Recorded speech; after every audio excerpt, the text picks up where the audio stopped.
बिस्मिल्लाहिर्रहमानिर्रहीम अस्सलाम वालेकुम dear students. Welcome back to all of you. उम्मीद करना तुसीं सारे खैरियत नाल होगे। स्टूडेंट्स, इस वीडियो च असी पंजाबी तनकीदी विचार दे MCQs ਨੂੰ ਅਟੈਂਪਟ ਕਰਨ ਜਾ ਰਹੇ ਹਾਂ। अगर तुसीं इस चैनल ते नए हो तो चैनल ਨੂੰ सबसक्राइब करो तो घंटी के बटन ਨੂੰ ਜ਼ਰੂਰ दबाओ ताकि नई आने वाली वीडियोज़ तुहाडे तक आसानी नाल पहुँच सकन। पहला क्वेश्चन साडा है जी कि नावल डैश जबान दे एक लफ्ज़ नावल तो बुनियाद है जिस दे माने नवीं चीज़, नवेकली, काढ़ियाँ, जदीद शैदे ने। तो साढ़े कोल ऑप्शन है जी पंजाबी ज़बान का लफ्ज़ है नावल, अतालवी ज़बान का लफ्ज़ है, अंग्रेज़ी ज़बान का लफ्ज़ है या उर्दू ज़बान का लफ्ज़ है। तो राइट ऑप्शन है जी कि नावल अतालवी ज़बान का लफ्ज़ है यानी इटैलियन वर्ड है। दूसरा सवाल है जी नावल डैश तो यूरोप तो फिर हिंदुस्तान च आया। इटली तो यूरोप च आया, फ्रांस तो यूरोप च आया, बरतानिया तो यूरोप च आया या फिर अमरीका तो यूरोप च आया। तो राइट ऑप्शन है जी नावल जड़ा वे वो इटली तो यूरोप च आया है। जिस तरह असीं पहले MCQs देखा कि नावल जड़ा है वो इटैलियन वर्ड आ, अतालवी लफ्ज़ आ, तो उतों फिर इटली तो यह यूरोप च आया तो यूरोप चों फिर ये हिंदुस्तान च आया जी। अगला सवाल साढ़े कोल नावल का मुढ़ डैश तो बुझा सी। ड्रामे तो बुझा सी, शायरी तो, दास्तान तो या अफसाने तो। तो राइट ऑप्शन जी दास्तान तो। किस्से कहानियाँ यह नावल का मुढ़ ने, यानी एक नावल च एक प्लाट हुंदा वे तो प्लाट असल च की है जी, तुसीं यह कह सकते हो कि छोटे तो वड्डे वाक़यात जिहड़े ने वो असी जदों एक तरतीब नाल लिख दिंदे आ वो प्लाट तो उस दे विच होर असी मजीद वाक़यात जदों ऐड कर दिंदे आ उहदे च मजीद उहदा वाधा कर दिंदे आ तो यह साडे कोल नावल बन जाता है जी। अगला सवाल साडे कोल है कि दास्तान ते नावल विच ये फ़र्क है कि नावल विच डैश माहौल हुंदा है, अच्छा माहौल हुंदा है, सुथरा माहौल हुंदा है, साफ माहौल हुंदा है या माँ फोकुल फितरत माहौल हुंदा है। तो राइट ऑप्शन जी माँ फोकुल फितरत। इनू इंग्लिश सुपर नैचुरल एनवायरनमेंट किया जाता है।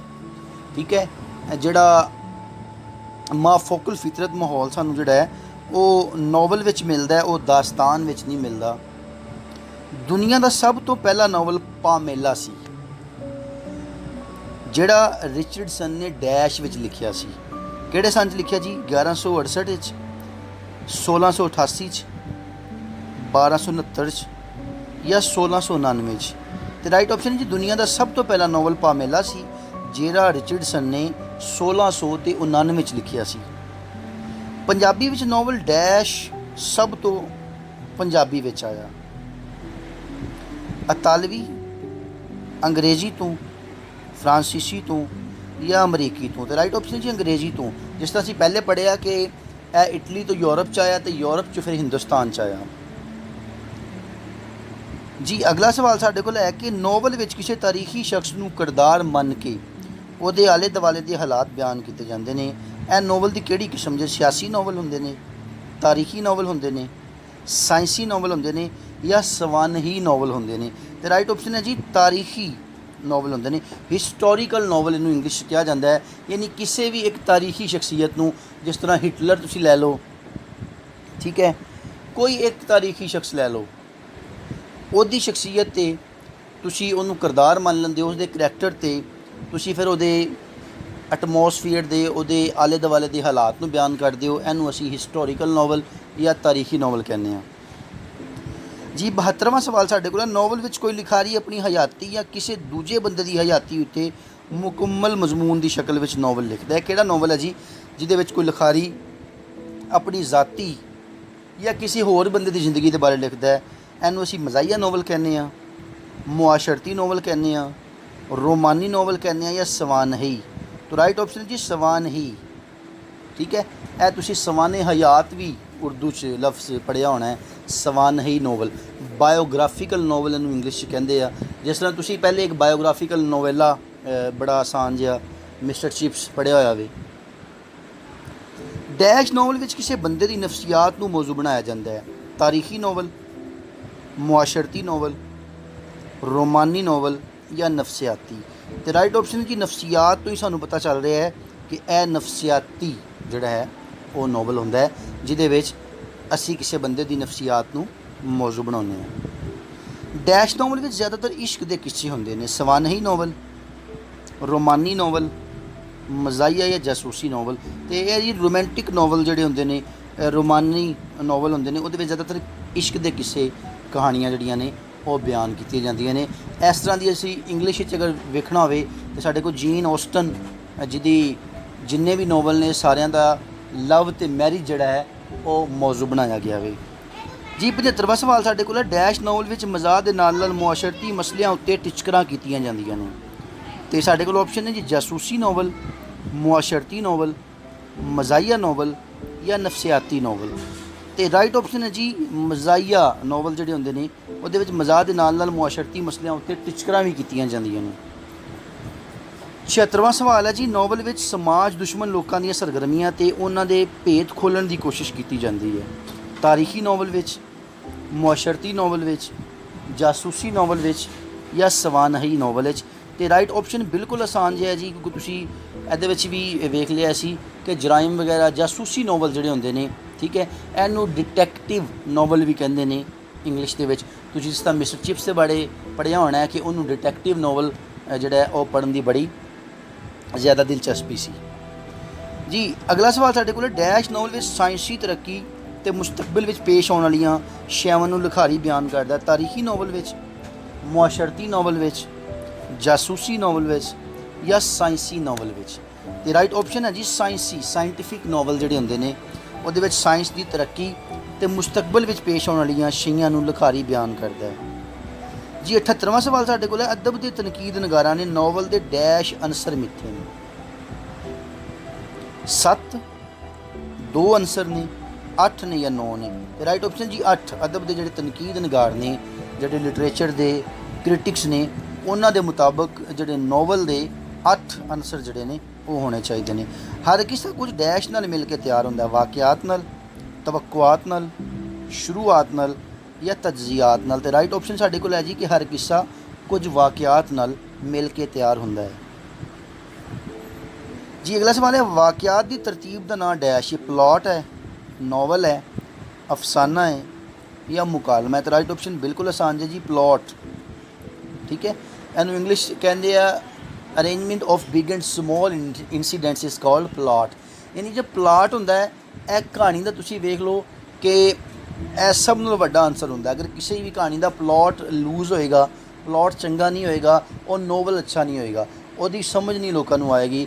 ਯਾਨੀ ਤੁਸੀਂ ਅਗਰ ਕਿਸੇ ਵੀ ਨਾਵਲ ਨੂੰ ਲੋਕਾਂ ਦੀ ਸਮਝ 'ਚ ਲਿਆਉਣਾ ਚਾਹੁੰਦੇ ਹੋ, ਤੁਹਾਡਾ ਪਲਾਟ ਤਗੜਾ ਹੋਣਾ ਚਾਹੀਦਾ ਹੈ, ਪਲਾਟ ਤੁਹਾਡਾ ਸਟਰੋਂਗ ਹੋਣਾ ਚਾਹੀਦਾ ਹੈ, ਉਹਦੇ ਜਿਹੜੇ ਵਾਕਿਆਤ ਨੇ, ਠੀਕ ਹੈ, ਉਹ ਬੁਣੇ ਹੋਣੇ ਚਾਹੀਦੇ ਨੇ, ਉਹਨਾਂ ਦੀ ਇੱਕ ਦੂਸਰੇ ਦੇ ਨਾਲ ਟਾਕੀ ਮਿਲਦੀ ਹੋਣੀ ਚਾਹੀਦੀ। ਨਾਵਲ ਦਾ ਅਹਿਮ ਹਿੱਸਾ ਡੈਸ਼ ਨੇ, ਇਹਨਾਂ ਦੇ ਜ਼ਰੀਏ ਹੀ ਕਹਾਣੀ ਅੱਗਾਂ ਨੂੰ ਟੁਰਦੀ ਹੈ। ਮੁਕਾਲਮੇ, ਅਫਸਾਨੇ, ਕਿਰਦਾਰ ਜਾਂ ਅਫਆਲ ਜੀ। ਕਿਰਦਾਰ ਨਾਵਲ ਦਾ ਅਹਿਮ ਹਿੱਸਾ ਨੇ। ਜਿਸ ਤਰ੍ਹਾਂ ਡਰਾਮਾ ਜਿਹੜਾ ਸਾਡੇ ਕੋਲ ਹੈ ਉਹਦੇ ਵਿੱਚ ਅਗਰ ਕਿਰਦਾਰ ਨਹੀਂ ਹੋਣਗੇ ਤਾਂ ਲੋਕਾਂ ਨੂੰ ਉਹਦੀ ਸਮਝ ਨਹੀਂ ਆਏਗੀ। ਇਸ ਤਰ੍ਹਾਂ ਨਾਵਲ ਦਾ ਅਹਿਮ ਹਿੱਸਾ ਕਿਰਦਾਰ ਨੇ। ਅਗਰ ਕਿਰਦਾਰ ਨਹੀਂ ਹੋਣਗੇ ਤਾਂ ਕਹਾਣੀ ਅਸੀਂ ਅੱਗਾਂ ਨਹੀਂ ਤੋੜ ਸਕਦੇ। ਨਾਵਲ ਦੀ ਡੈਸ਼ ਸਾਦਾ ਅਤੇ ਆਮ ਫਹਿਮ ਹੋਣੀ ਚਾਹੀਦੀ ਹੈ। ਕੀ ਜੀ? ਜ਼ਬਾਨ, ਟੂਰ, ਕਹਾਣੀ ਜਾਂ ਚਾਲ। ਤੇ ਰਾਈਟ ਆਪਸ਼ਨ ਜੀ ਜ਼ਬਾਨ। ਬੜੀ ਸਿੰਪਲ ਜੀ ਲੈਂਗੁਏਜ ਹੋਣੀ ਚਾਹੀਦੀ, ਆਮ ਪੜ੍ਹਨ ਵਾਲਾ ਬੰਦਾ ਵੀ ਉਹਨੂੰ ਆਸਾਨੀ ਨਾਲ ਸਮਝ ਸਕੇ ਜੀ। 83ਵਾਂ ਸਵਾਲ ਸਾਡੇ ਕੋਲ, ਨਾਵਲ ਵਿੱਚ ਕਿਸੇ ਖਾਸ ਮਕਾਮ, ਸ਼ਹਿਰ, ਪਿੰਡ ਨੂੰ ਡੈਸ਼ ਬਣਾ ਕੇ ਪੇਸ਼ ਕੀਤਾ ਜਾਂਦਾ ਹੈ। ਕੀ ਬਣਾ ਕੇ ਪੇਸ਼ ਕੀਤਾ ਜਾਂਦਾ ਹੈ ਜੀ? ਅਸਲ, ਨਕਲ, ਮੌਜ਼ੂ ਜਾਂ ਸਨਦ। ਜੀ ਮੌਜ਼ੂ, ਜਿਸ ਤਰ੍ਹਾਂ ਤੁਸੀਂ ਜਿਹੜਾ ਪਲੇਸ ਹੈ ਨਾ, ਪਲੇਸ, ਜਗ੍ਹਾ, ਕਿਸੇ ਵੀ ਜਗ੍ਹਾ ਦੀ ਬਹੁਤ ਜ਼ਿਆਦਾ ਅਹਿਮੀਅਤ ਹੁੰਦੀ ਨਾਵਲ ਦੇ ਵਿੱਚ। ਸੈਟਿੰਗ ਜਿਹੜੀ ਇਹਨੂੰ ਆਪਾਂ ਕਹਿੰਦੇ ਹਾਂ। ਹਰ ਨਾਵਲ ਨਗਾਰ ਹਯਾਤੀ ਦੇ ਹਰ ਪੱਖ ਨੂੰ ਗਹਿਰੀ ਡੈਸ਼ ਨਾਲ ਵੇਖਦਾ ਹੈ, ਨਿਗਾਹ ਨਾਲ, ਸੋਚ ਨਾਲ, ਕਹਾਣੀ ਨਾਲ ਜਾਂ ਜ਼ਬਾਨੀ ਨਾਲ। ਤੇ ਰਾਈਟ ਆਪਸ਼ਨ ਹੈ ਜੀ ਕਿ ਹਰ ਨਾਵਲ ਨਗਾਰ ਹਯਾਤੀ ਦੇ ਹਰ ਪੱਖ ਨੂੰ ਗਹਿਰੀ ਨਿਗਾਹ ਨਾਲ ਵੇਖਦਾ ਹੈ। ਪੰਜਾਬੀ ਵਿੱਚ ਨਾਵਲ ਦੀ ਡੈਸ਼ ਕੋਈ ਜ਼ਿਆਦਾ ਨਹੀਂ, ਔਕਾਤ, ਉਮਰ, ਜ਼ਾਤ ਜਾਂ ਤਮੀਜ਼। ਤੇ ਪੰਜਾਬੀ ਵਿੱਚ ਨਾਵਲ ਦੀ ਜ਼ਿਆਦਾ ਕੋਈ ਉਮਰ ਨਹੀਂ ਜੀ। ਜਿਸ ਤਰ੍ਹਾਂ ਅਸੀਂ ਪਹਿਲੇ ਗੱਲ ਕਰ ਚੁੱਕੇ ਹਾਂ ਕਿ ਇਹ ਇਟਲੀ ਤੋਂ ਯੂਰਪ 'ਚ ਆਇਆ, ਫਿਰ ਯੂਰਪ 'ਚੋਂ ਫਿਰ ਇਹ ਇੰਗਲਿਸਤਾਨ 'ਚ ਆਇਆ ਤੇ ਉਰਦੂ ਨਾਵਲ ਲਿਖਣ ਲੱਗੇ। ਫਿਰ ਉਸ ਤੋਂ ਬਾਅਦ ਪੰਜਾਬੀ ਨਾਵਲ ਤੇ ਬੜੇ ਬਾਅਦ 'ਚ ਆਏ ਜੀ। ਪੰਜਾਬੀ ਵਿੱਚ ਪਹਿਲਾ ਨਾਵਲ ਡੈਸ਼ ਵਿੱਚ ਲਿਖਿਆ ਗਿਆ ਸੀ 1899 'ਚ ਜਾਂ ਫਿਰ 1898 'ਚ, 1897 'ਚ ਜਾਂ 1896 'ਚ। ਰਾਈਟ ਆਪਸ਼ਨ ਕੀ ਹੈ ਜੀ? 1898 ਵਿੱਚ ਪੰਜਾਬੀ ਦਾ ਪਹਿਲਾ ਨਾਵਲ ਲਿਖਿਆ ਗਿਆ। ਤੇ ਪੰਜਾਬੀ ਜ਼ਬਾਨ ਦਾ ਪਹਿਲਾ ਨਾਵਲ ਕਿਹੜਾ ਹੈ ਜੀ? ਸਿਰਾਜ, ਸਮੁੰਦਰੀ, ਸੁੰਦਰੀ ਜਾਂ ਟੁੱਟ ਭੱਜ। ਤੇ ਰਾਈਟ ਆਪਸ਼ਨ ਹੈ ਜੀ ਪੰਜਾਬੀ ਜ਼ਬਾਨ ਦਾ ਪਹਿਲਾ ਨਾਵਲ ਸੁੰਦਰੀ ਹੈ ਡੈਸ਼ ਪਹਿਲੇ ਮੁਸਲਮਾਨ ਨਾਵਲ ਨਗਾਰ ਸਨ। ਕੌਣ ਜੀ? ਸਜਾਦ ਹੈਦਰ, ਅब्बास शाह, ਅਬਦੁੱਲਾ, ਮੀਰਾਂ ਬਖਸ਼ ਮਨਹਾਸ। ਤੇ ਰਾਈਟ ਆਪਸ਼ਨ ਹੈ ਜੀ ਮੀਰਾਂ ਬਖਸ਼ ਮਨਹਾਸ ਜਿਹੜੇ ਨੇ ਉਹ ਪਹਿਲੇ ਮੁਸਲਮਾਨ ਨਾਵਲ ਨਗਾਰ ਸਨ। ਟਾਵਾਂ ਟਾਵਾਂ ਨਾਵਲ ਨੇ ਡੈਸ਼ ਨੇ ਲਿਖਿਆ ਹੈ। ਅਬਦੁਰ ਰਹਿਮਾਨ ਸੈयद ने, हुसैन खान ने, या फिर मुस्तनसर हुसैन तारड़ ने, या मनशा याद ने। तो राइट ऑप्शन है जी मनशा याद ने। स्टूडेंट्स मैं तुहाडे नाल गल शेयर करदा जावां कि टावां टावां नावल इन्ना कमाल दा नावल है। अगर तुसीं ये टावां टावां नावल ना भी पढ़ सको तो मैं तुहानूं एक सजैशन दे रहा जी, ਇਹ ਤੁਹਾਨੂੰ ਮੈਂ ਇੱਕ ਰਾਏ ਦੇ ਰਿਹਾ कि पेपरां तो फारग हो के तुसीं यूट्यूब ते एक ड्रामा सर्च करना राहें। शायद तुहाडे च किसी स्टूडेंट ने देखा भी होए राहें। वो सारा इसे नावल ते बनिया टावां टावां ते। टावां टावां च की है जी, ए राइज ऑफ लोअर क्लास, जिहड़ी वर्किंग क्लास है, जिहड़ी गरीब गुरब है, जिन्होंने पहले जुत्ती दे बराबर भी नहीं समझा जाता सी, ਇਹ किस तरह ਉੱਪਰ ਉੱਠਦੇ ਨੇ। ਇਹ ਟਾਵਾਂ ਟਾਵਾਂ ਹੀ ਦੱਸਿਆ ਗਿਆ। ਔਰ ਮੈਂ ਤੁਹਾਨੂੰ ਯਕੀਨ ਜਾਣੋ ਕਿ ਮੇਰਾ ਇਹ ਫੇਵਰਟ ਡਰਾਮਾ ਵੀ ਅੱਜ ਤੱਕ ਮੈਂ ਇਸ ਤਰ੍ਹਾਂ ਦਾ ਡਰਾਮਾ ਨਹੀਂ ਦੇਖਿਆ।